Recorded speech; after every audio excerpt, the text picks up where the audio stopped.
तो आजकल जो है बगीचों में हमें देखने को मिल रहा है कि ये जो ब्राउन ब्राउन स्पॉट्स है, अल्टरनेरिया स्पॉट्स हमें देखने को मिल रहे हैं।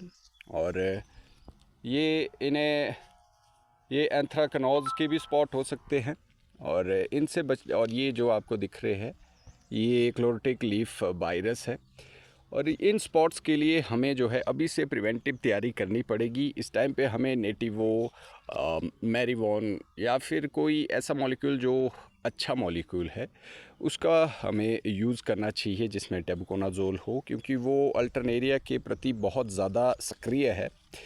और हमने यदि हम कहें तो हमारी फसल बहुत कम है इस बार, इसकी वजह से हमने डोडिन किया हुआ है इन एक्सपेरिमेंट पे। और डोडिन आपको 30 डिग्री से नीचे नहीं करना है। और अगर आपको पता करना है कि आपके फंगीसाइड ने असर किया है तो ये जो ब्लैक स्पॉट है तो ये ब्राउन स्पॉट ऐसे ब्लैक हो जाते हैं। अगर ये ब्लैक हो गए तो इसका मतलब है कि आपकी दवाई ने असर कर दिया है।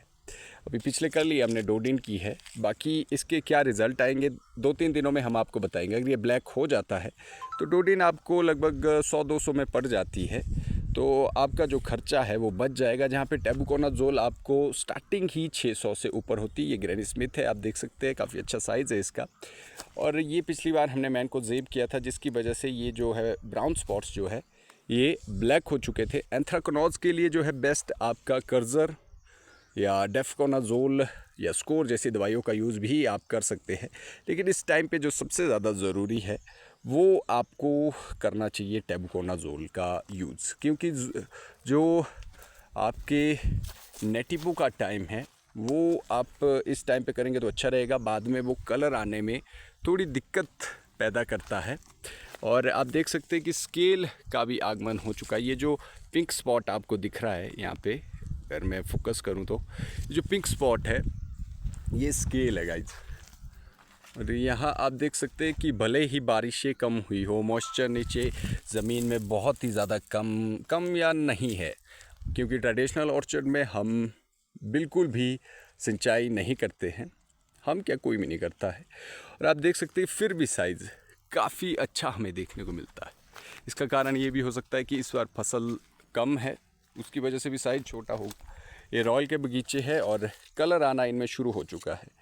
और इस टाइम पे आपको जो है यूरिया क्या नाइट्रोजन बिल्कुल कम कर देनी है अपने बगीचों में, ताकि आपका जो फ्रूट साइज़ है और जो आपका कलर आने में जो फ्रूट क्वालिटी में है वो नाइट्रोजन इस टाइम पे बहुत ज़्यादा कमी उत्पन्न करता है।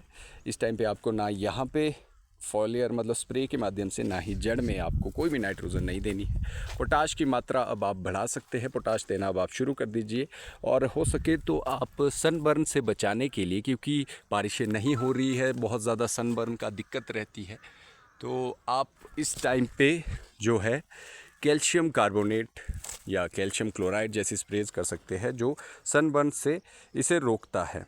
फ़िलहाल हमने पिछले कल यहाँ पे डोडिन कर रखी है, बाकी उसके क्या रिज़ल्ट निकलेंगे वो हम आपको आगे बताएंगे। बाकी दूसरी जगहों पे हमने जो है टेबुकोनाजोल का ही यूज़ किया है, क्योंकि वो बहुत ज़्यादा असरदार है आपके अल्टरनेरिया पे, एंथ्राकनोज पे, ब्लाइट पे। और इस टाइम पे फायर ब्लाइट भी बहुत ज़्यादा देखने को मिलता है, उसके लिए भी आपको स्प्रेज करनी होगी। और इसके अलावा यदि हम कहें कि पूरे बगीचे में हमें आते जाते रहना चाहिए, क्योंकि बहुत ज़्यादा बीमारियाँ, ये देखिए क्लोरोटिक लीफ वायरस यहाँ पे है, कहीं पे आपके स्कैब जैसी प्रॉब्लम है, उनके लिए भी हमें जो है अभी से तैयारी करनी होगी।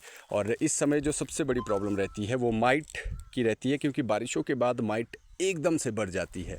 और एकदम से माइट अगर आपके बगीचे में बढ़ जाएगी तो आपको बहुत ज़्यादा प्रॉब्लम आपको देखने को मिलती है। इसलिए माइट का जून स्टार्टिंग में ही आपका वो है कंट्रोल हो जाना चाहिए था, लेकिन अब भी आप कनौची जैसी स्प्रेज कर सकते हैं जिसकी वजह से माइट कंट्रोल हो जाती है। उसके बाद ही आप पोटाश या फिर दूसरी इथरल जैसी स्प्रेज पे शिफ्ट हो सकते हैं, जा सकते हैं, क्योंकि नहीं तो आपको माइट की वजह से बहुत ज़्यादा लीफ फॉल देखने को मिलेगा। और अल्टरनेरिया के लिए आपको टेबुकोनाजोल जैसी जो है दवाइयाँ छिड़कनी पड़ेगी। और लूना एक बहुत अच्छा ऑप्शन आपको इस टाइम पे रहता है। वो आपको हर एक बीमारी से जो है रोकथाम दिलाता है और साथ ही साथ वो शाइनिंग भी बहुत अच्छी तरीके से देता है। बाकी जिसकी फसल बहुत ज़्यादा कम है वो सस्ते मॉलिक्यूल भी कर सकता है, जैसे कि हमने डोडिन की है, या फिर आप मैनकोजेब कर सकते हैं, या फिर आप एंट्राकोल जैसी दवाइयाँ कर सकते हैं, क्योंकि फंगिसाइड का होना बहुत ज़्यादा ज़रूरी है। अगर इस बार पत्ते जो है बचे रहते हैं तो नेक्स्ट टाइम आपकी फ़सल हो पाती है। अगर इसी टाइम पे पत्ते गिर जाएंगे, लीफ फॉल हो जाएगा, तो आपको नेक्स्ट ईयर क्रॉप पे बहुत ज़्यादा इम्पैक्ट पड़ता है और आपको बहुत ज़्यादा प्रॉब्लम झेलने को मिलती है। फ्रूट सेट कम होता है, आपका बीमा कमज़ोर रहता है पत्ते ना होने की वजह से। इसलिए आपकी फसलें कम है तो आप इंसेक्टिसाइड और न्यूट्रिशन ना कीजिए, लेकिन फंगिसाइड आपको ज़रूर करना है ताकि आपको एक अच्छी क्रॉप नेक्स्ट ईयर मिल सके। और इसके साथ ही जो मैंने आपसे कहा कि डोडिन के रिज़ल्ट हम कुछ दिनों में डाल देंगे आपके सामने। ये फायर ब्लाइट है, ये जल चुका है, पत्ता झुलस चुका है, झुलसा रोग जिसे हम कहते हैं। तो इस टाइम पे आपको नाइट्रोजन बंद करनी है, माइट चेकअप करना है, और आपको जो अल्टरनेरिया के स्पोर्स दिखते हैं उन्हें रोकने के लिए उचित प्रबंधन करना है। स्कैब इस टाइम पे बहुत बड़ी प्रॉब्लम होती है, जिसके लिए आप डोडिन, मैनकोजेब, जिनेब, तीसरा आपका एंट्राकॉल जैसी दवाइयाँ कर सकते हैं, कॉन्टैक्ट फंगिसाइड, जो आपको बहुत अच्छा कवर देगा। लेकिन इस टाइम पे आपको लीफ फॉल बचाने के लिए सबसे ज़्यादा जो ज़रूरी चीज़ है वो आपको अल्टरनेरिया को कंट्रोल करना है, क्योंकि अब जो है बरसात के बाद एकदम से अल्टरनेरिया फैलना शुरू हो जाएगा। बाकी इस वीडियो में इतना ही। आप सब्सक्राइब कीजिए हमारे चैनल को, और इसी तरह से या किसी भी तरह से आप हमें सपोर्ट कर सकते हैं, ताकि हम जितना सीख पाए हैं, जितना जान पाए हैं अपने एक्सपीरियंस के आधार पर, हम वो चीज़ें नहीं बता रहे हैं जो सुनी सुनाई है, हम आपको लाइव दिखा रहे हैं जो इस टाइम पे चला है बगीचों में, उसी के आधार पे हम बता रहे हैं। और साथ ही जो हम अलग अलग दवाइयाँ करते रहते हैं, इस टाइम पे हमने 4 अलग अलग बीचों में अलग अलग दवाइयाँ की है, जिनमें महंगी दवाइयाँ भी आती है, जैसे नेटिवो, लूना, आपकी मैरीवॉन जैसी दवाइयाँ भी हमने छिड़क रखी है। लेकिन जो इन बगीचों में जहाँ पे फसलें बहुत ज़्यादा कम है, वहाँ पे हमने अभी तक डोडिन, मैनकोजेब और एक और इंडेक्स माइक्लोबुटानिल का भी हमने यूज़ किया है। और अभी हम कंपेयर करेंगे कि क्या ये सस्ती दवाइयाँ कारगर है, क्या हम इनकी ओर जा सकते हैं, क्योंकि बहुत ज़्यादा खर्चा जो है सेब में अगर हम करेंगे तो वो रिटर्न आना बहुत ज़्यादा मुश्किल हो जाता है, क्योंकि अब जो है आपको इंसेक्टिसाइड भी करना है, माइटिसाइड भी करना है, आपके खर्चा बहुत ज़्यादा बढ़ चुका है सेब में। इसलिए हम सस्ती दवाइयाँ करने की कोशिश कर रहे हैं। एक जगह पे हमने जो है प्राकृतिक खेती वाली, जो हमारी खट्टी लस्सी, और दूसरा हमारा क्या बोलते हैं उसको, गौमूत्र की स्प्रे भी हमने कर रखी है। उसके रिज़ल्ट भी हम आपको दिखाएंगे, उससे रिलेटेड चीज़ें भी हम आपको बताने वाले हैं कि कौन सी दवा ज़्यादा असरदार है, कारगर है इस समय पे, क्योंकि हर एक के बगीचे में बीमारी अलग अलग परसेंटेज पे होती है। बहुत ज़्यादा हुई तो हैवी केमिकल करना पड़ता है, कम हुई तो कम में भी चल जाता है। और ये आप देख सकते हैं कि झुलसा रोग इसे कहते हैं हम, जो ये दिख रहा है, स्कैब बहुत ज़्यादा इसके ऊपर है, और ये थ्रिप्स भी रेंग रहे हैं, और झुलसा रोग भी हमें देखने को मिलता है, फायर ब्लाइट। और जो इंसेक्टिसाइड है वो हमने अभी नहीं किया है, वो इसलिए क्योंकि जो बुली एफिड है, अगर ये बहुत ज़्यादा है तभी हमें इंसेक्टिसाइड यूज़ करना है, अदरवाइज़ हमें इससे बचना ही है। बाकी इसके लिए आप यहाँ पे स्टिकी ट्रैप लगा सकते हैं, हमने नहीं लगाया है यहाँ पे।